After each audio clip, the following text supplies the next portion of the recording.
we all use technology, but do we understand how it works? Consider a grain of rice. It's not much of a byte, but imagine if it was a byte. Our computers deal in a language of ones and zeros to store their information and compute their instructions. Now, 8 of these 1 and 0 bits make a byte. 1,000 of those make a kilobyte, and 1,000 of those make a megabyte.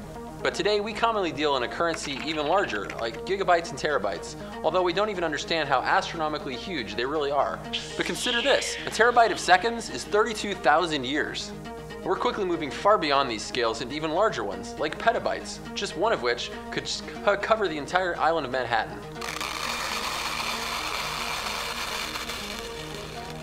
Did you know that all of the videos on YouTube are about 500 petabytes, whereas companies like Google store up to 10 exabytes of data?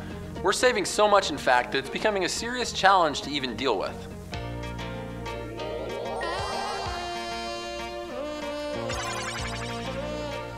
It's estimated as many books were printed in the first 50 years after the Gutenberg printing press as scribes had written in all the previous 1,200.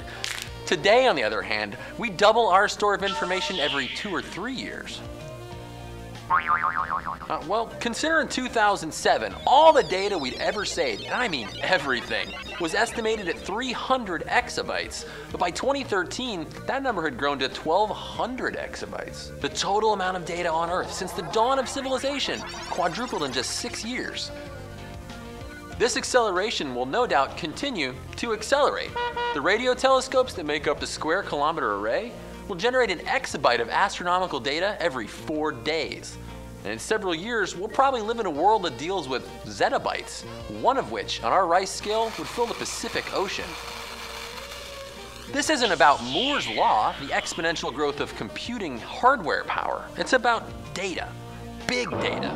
While much of it will be useless, or at least hard to organize, the quantity of data will lead to changes in the quality of how we live and understand our world, probably in ways that we can't imagine. Consider this cave painting. Its creation was pretty slow, and it contains a limited amount of information. But consider this photograph.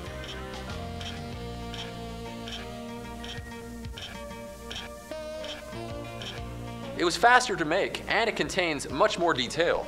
But once we could capture this horse's motion, our observations became even more meaningful.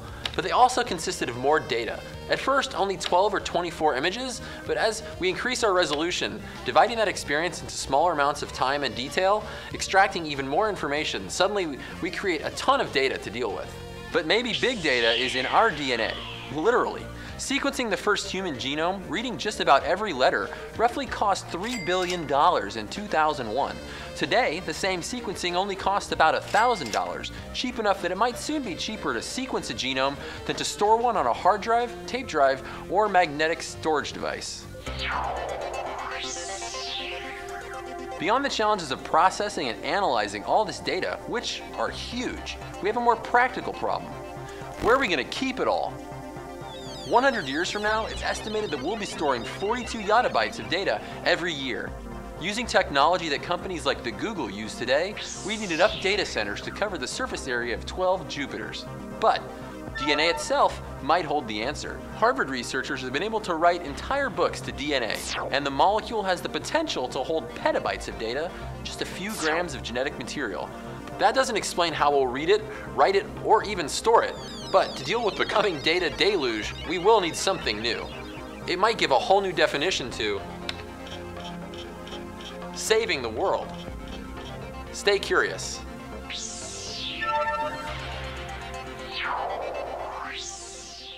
This episode was brought to you by lynda.com. Lynda.com has thousands of courses and tutorials on subjects ranging from photography to video editing, animation, design, all the stuff that goes into making videos like the one that you just watched. All their courses are taught by experts. They add new courses every week. And whether you want to make something amazing, get a new job, or just get better at the job that you already have, I bet lynda.com has a course for you. Now, It's Okay to Be Smart viewers can get a 10-day trial to get unlimited access to thousands of courses and tutorials.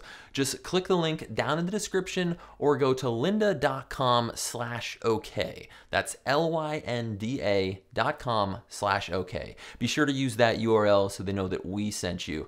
And We'll see you next week.